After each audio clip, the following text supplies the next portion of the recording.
Welcome to CreateGrowProfit Coaching Stories. Today I'm here with Anne Shoshana Deakter, and she's a happiness coach who doesn't like to reinvent the wheel, and she likes to do what's proven to work. And thank you so much for being here. It's utterly my pleasure. Hi. Hi. So, and first question always is, when did you realize that you're a coach? Oh, I think from the moment I was born, I think I think I was always telling everybody what to do. Um, so, but I'm not one of those people who really knew what they wanted to do. Like my husband's a doctor and knew from the moment he was born that he was going to be a healer. It took many years of different reincarnations to come to the conclusion that all my past work experience, life experience kind of converged to into what I am today, a coach, a happiness coach. And what kind of coaching do you do today? So mostly what I do is I work with women who have done the mom thing, have done the wife thing, have done the career thing, and they realize that they're still completely empty inside. And nothing is fulfilling them and nothing has is making them happy. I had also been at that stage, and I guess this is what prompted me to niche down to work with women in this stage. I do work with men too, but typically I find that women are a little more spiritual. Am I allowed to say that? Yeah, yeah. They're a little bit more aware, they're a little bit more spiritual, and they when they decide to take themselves on, they really take themselves on. So it's very rewarding. So and I find that once we do a few things, we tweak a few things, and it's truly just sharing wisdom that people intuitively already know. They just need it to be put into a system, a how-to system, a product. And once they have a how-to system, they have a checklist, they take off. It's beautiful. And your system is based on the Kabbalah wisdom, is that correct? It's a lot based on that. I've been a student and teacher of the ancient wisdom of Kabbalah for over 30 years. I hate, like you said in my intro, I hate reinventing the wheel. There's nothing I hate more than recreating something that already exists.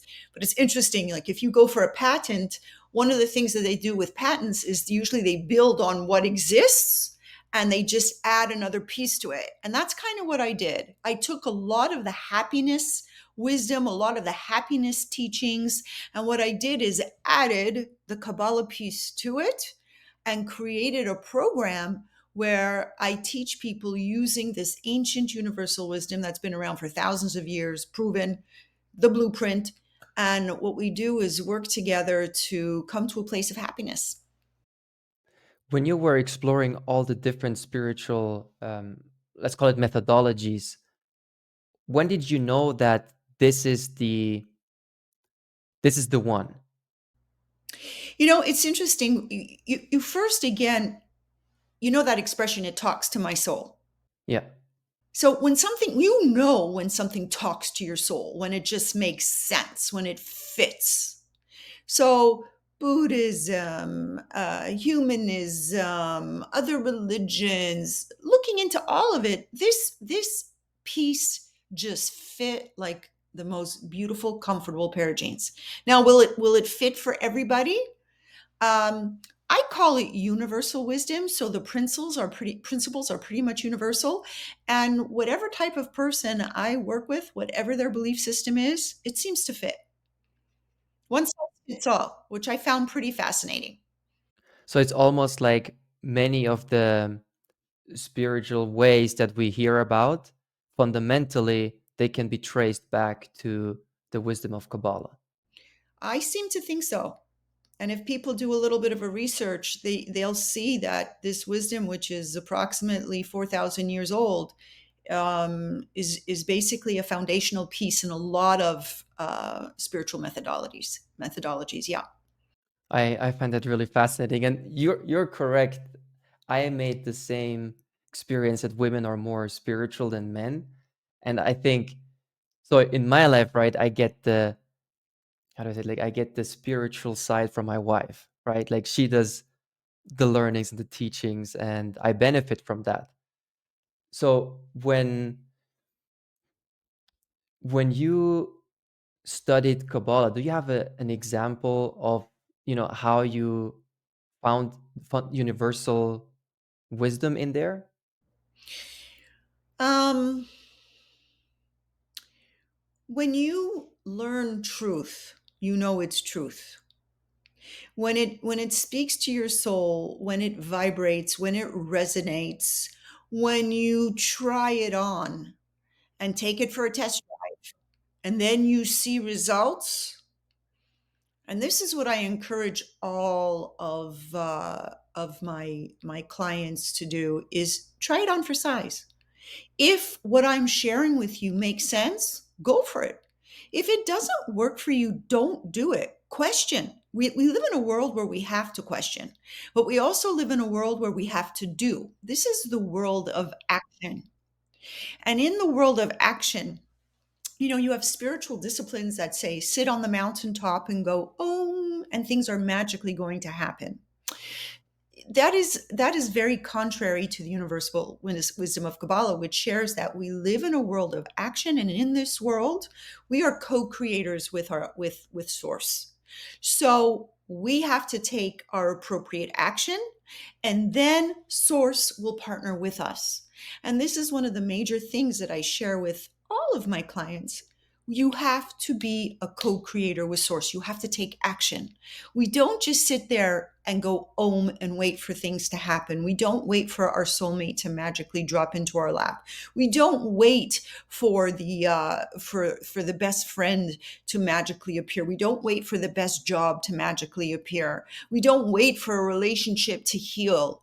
We have to take actions. And my coaching practice is very much an action driven system, because it matches universal truth. It matches the universal system, which is we take action. I really love that. Yeah, when you just said at the beginning that, try it on for size and try it out. No, you said try it out and see which results you get. I think that is such a powerful mindset. And I think that's where coaching comes in, I would say. That's what coaches do, right? We help people take action, try things, and see what results they get. I think that's beautiful. Well, because we mirror back to them. We're a form of accountability, because we live in a world where everyone is doing their own thing, rewriting their own narratives, and no one wants to be told what to do and how to do. And yet, this is a world of boundaries. It's a physical world. We are in a world of boundaries. We are in a world of separation. We're in a world of cause and effect. And one of the things that I have seen countless times over and over again, that happy people take action. Happy people are creators. So, for example, I just got on the phone with my mom this morning, and she's in her 80s, and she is such an example of a happy person in her 80s. Why? One of her greatest joys is she's a quilter, and she creates these incredible, beautiful quilts. And this is what gives her the desire and the drive to get up in the morning, because she has something to look forward to, something to create. This is the number one principle of being a happy person, is that happy people are creators. They are doers. They are creators for good, obviously, not creators, because we could create for bad too. So she was telling me today about how a person gave her like 50 ties of her father who had just passed, and asked her to incorporate these ties into a memorial quilt. So she was busy working on this, and she was all excited, and I can see the passion. I could hear the passion in her voice. And this is the number one principle of happiness, is to be a creator. And so many people say to me, I don't know what my purpose in life is. I don't know what to do. I don't know what I'm here to create. So some people know they're going to be a doctor. Some people know that they're going to be a lawyer. Some people know they're going to be a mother. Some people know they're going to be a garbage collector, whatever it is. But to do it with passion and excitement, and knowing that whatever you do, and even if you don't know what you're here to do, you know you're here to create good. And whatever you do, if you're a checkout clerk, if you're a babysitter, do it with love in your heart, do it with good intentions. And when you live that way, the law of attraction kicks in and you start attracting more good and more opportunities and more of everything good and happy. So it begins with action. And even when someone is depressed, the first thing I'll tell them to do, go move your body, go out and walk. Walking releases serotonin. Walking makes you happy. Movement. Sitting still, being stagnant is the kiss of death. Can I say that? Is that okay?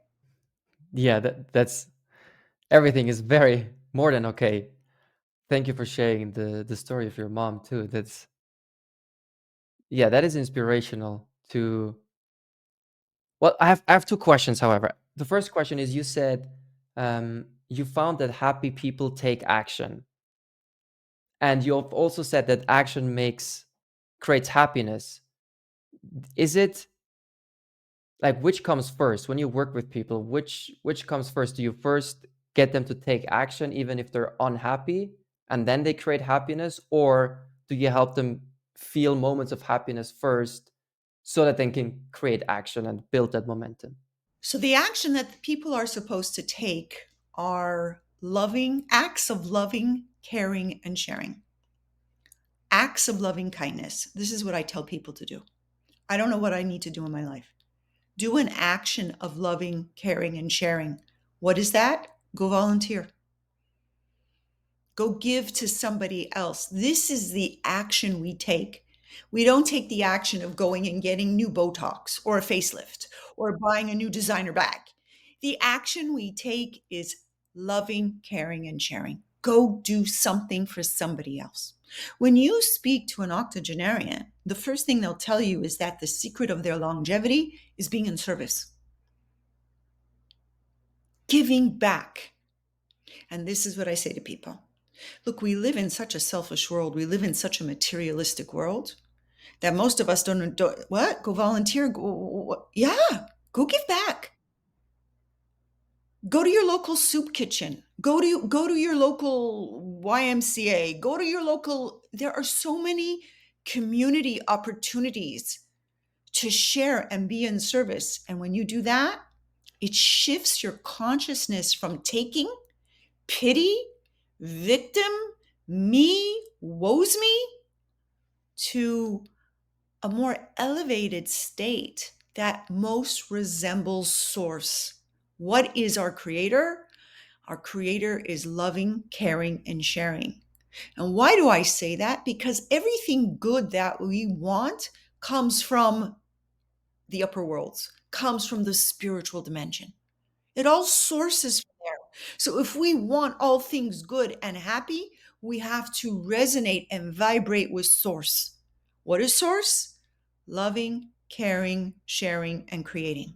That's first happiness tip right there. What if, right, you mentioned the example of somebody who suffers because they don't know what they're here to create. What if somebody has a feeling like a drive or something draws them to do, to create, but if they start creating that, if they go down that route, it will not be approved by, family, environment, uh, even partners, stuff like that. That's a hard question. It's too generic because if somebody is going out and creating good, it usually is accepted by mostly everybody. So I don't know what in it, like what exactly you're talking about, but if something that is going, like I say to somebody, it's very simple. Before we act, speak, do, ask yourself this one question. If what I'm going to think, feel, and do going to create good, or is it going to create bad?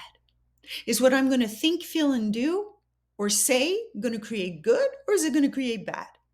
And we're all pretty smart. If we check in for just a second, we know whether we're going to get a good or a bad response. I'm sorry if I'm being very simple with the good and the bad, but just for examples. So you just ask yourself that question. I keep everything very simple.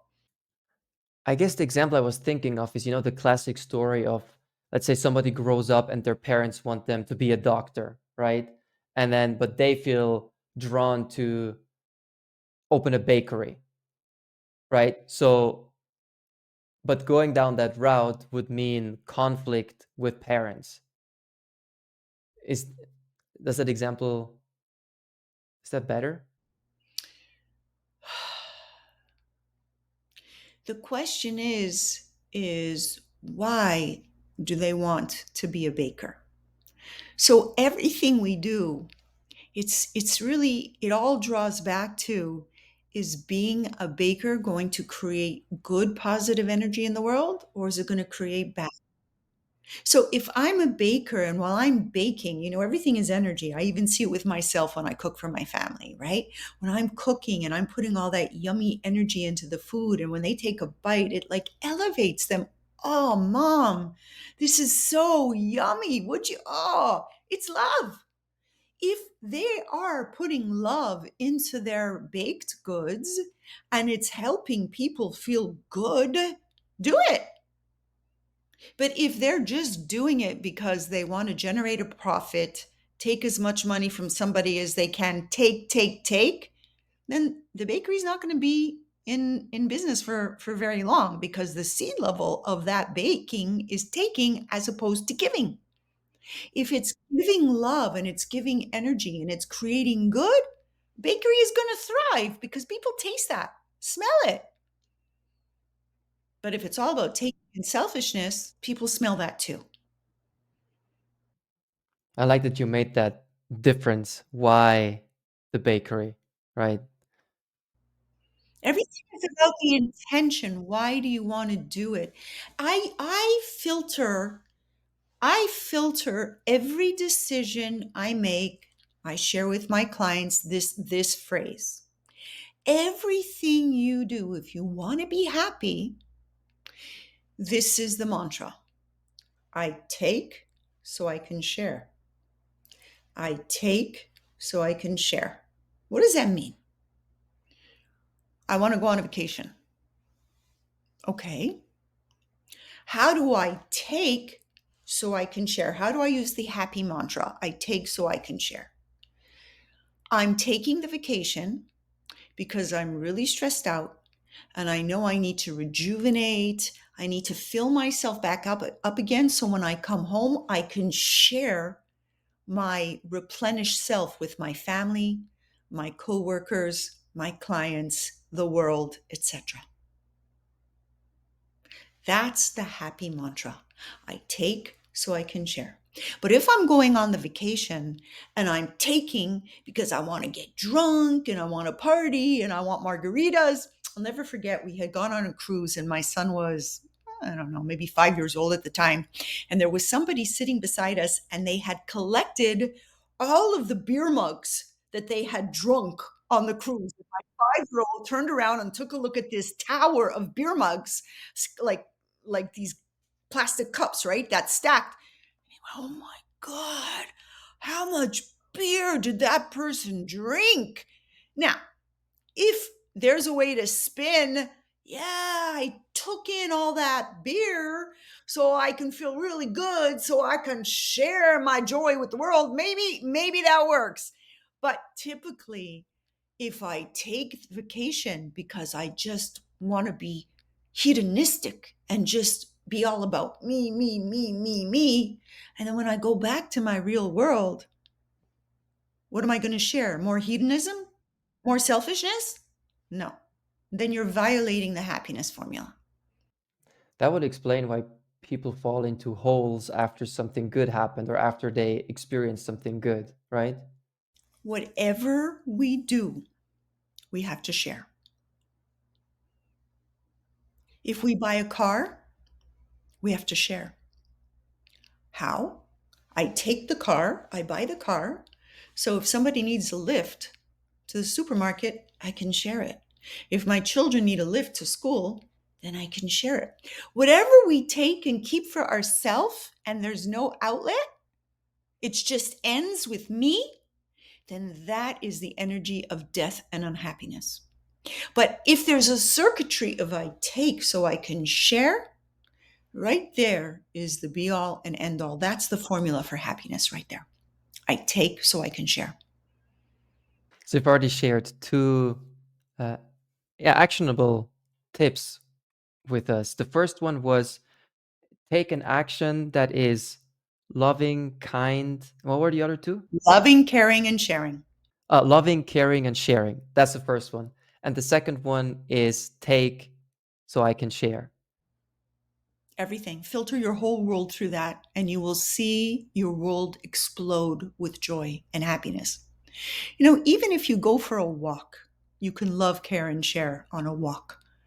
You pass someone in the street. Hi, how are you? Good morning. That's an act of sharing. Someone's walking and you're on a walk and someone drops something. Oh, you share, pick it up. Here, you drop this. Shifting into love, caring, and sharing will shift you into happiness. And it's a practice. I don't want to make this seem easy because it's not.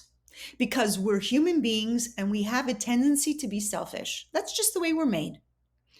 But then we have the opportunity here in this world to be loving, caring, sharing creators, to turn the taking selfish energy into a loving, caring, sharing energy. And that's our work on this earth. When you work with someone and teach them your system, how long does it usually take until they start to see changes in their life or, tangible differences? It's interesting because people come to me really like at rock bottom, like they're done. They've tried everything and nothing has worked. And they're really hungry. So when you work with someone who's really hungry and ready, it's instantaneous.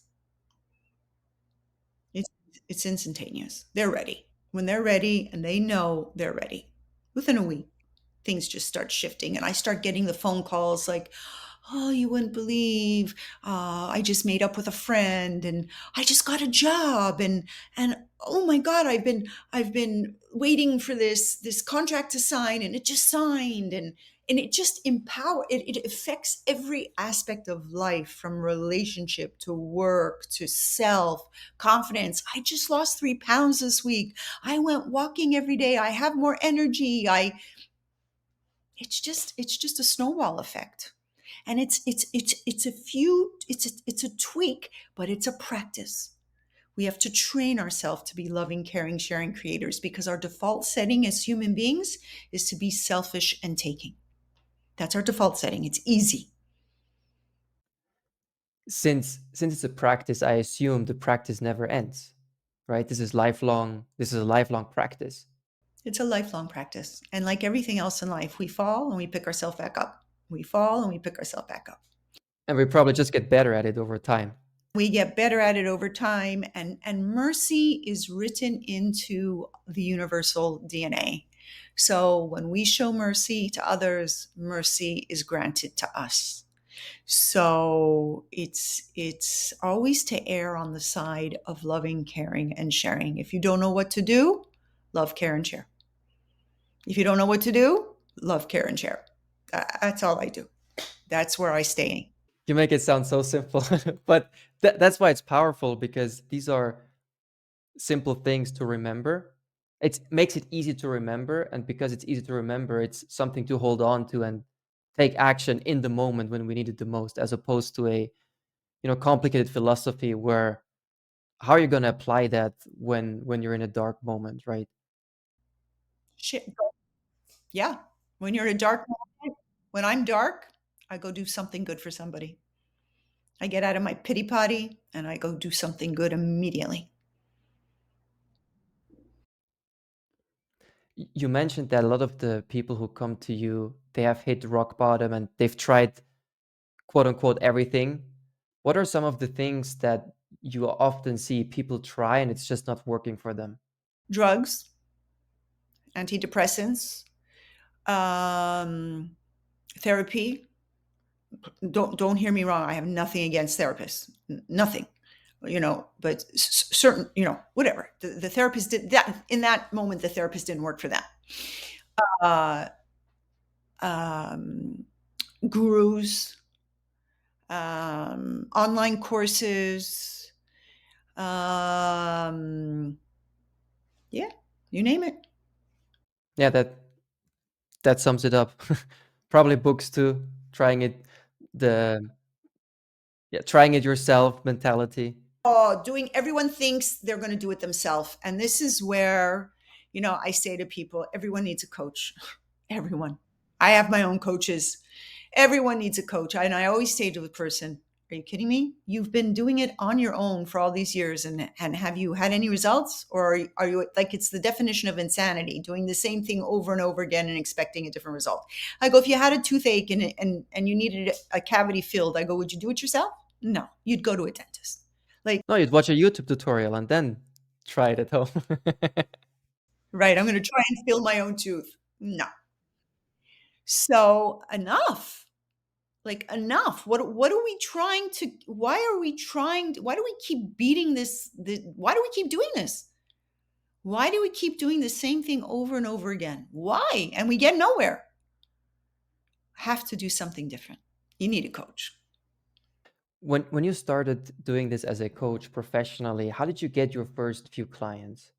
It's really interesting because it came from me changing me first. So people started noticing me living these principles, and something's different about you. Did you lose weight? Did you change your hair? I don't know. What's going on? And it was just me being me at this new vibrational place. And people started calling me and asking me questions. And what should I do about this? And what do you think about this? And what I said to myself, are you kidding me? I guess this is my calling. I guess this is what I should be doing, because it just came, it just flowed. And so then I started really researching how to be a coach. Now I'm also a trained leadership educator.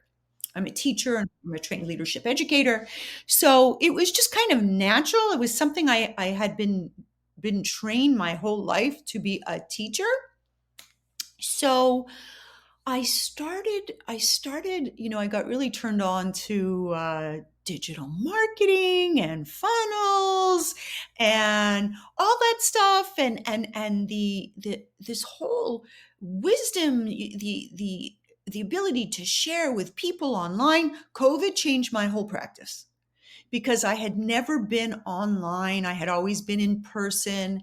And then I just started spreading it with world. Facebook, Instagram, just started putting the message out there. One of the things everyone shared with me was just give your best content away for free. Just give it away. Give the content away. And I started speaking, giving content away, uh, a lot of word of mouth, and just started building and building, and then becoming more proficient in digital marketing, hiring a VA to do the stuff I didn't want to do, like the minutia of things, and just really, really not being worried if there are a trillion other happiness coaches out there, because there's only one me. And whoever is going to vibrate and need to heal with me will come to me, because that's already been planned. I don't have it. I'm just the messenger. Whoever needs me, the universe will bring that person to me. Now, remember, we started talking about the first thing though was to take action. I do my action. I don't sit there and go, oh, bring my clients to me. No, I take my action. I'm on social media. I do what I have to do. You still have to do your action. But you're not attached to the outcome. Like your value doesn't depend on that. Yeah, that's that's really, yeah, that's just perfect. You know what you said there at the end with not being worried that there are other happiness coaches. There is a song by Panic at the Disco. I don't know if you listen to that kind of music, but there's one phrase that always stuck with me where he's saying, "It's all been done, but the world hasn't seen the best of me." And I remember when I heard it for the first time because he's an artist, right? He's like artist number 1 million, whatever, right? And everyone makes music and it's all been done before, but just the world hasn't seen his way yet. And I think that is such a good perspective on, anything we want to do, because especially in business with competition and, this, um, not the abundance mindset, the fixed mindset, limited resources, all that stuff. It doesn't have to be that way. I don't ascribe to that at all. There's enough to go around. And people listening to this who want to reach out to you, where can they find you? My email, info@anneshoshanadeakter.com, is the best way to reach me if you want to learn more about what I do, my Facebook page, and you'll have the links to that, correct? And yeah, that's how I roll. I keep it pretty simple. So you like it when people reach out to you via Facebook or email? Yeah, I'll put those links. keep it very, very simple. I really feel like we don't reinvent the wheel. There's too much, make it, I really ascribe to the KISS principle. Keep it simple, stupid. That's it. Yeah. Perfect ending. And thank you so much for sharing this wonderful knowledge with me today. Yeah, very impressive. Thank I hope I brought value to your world.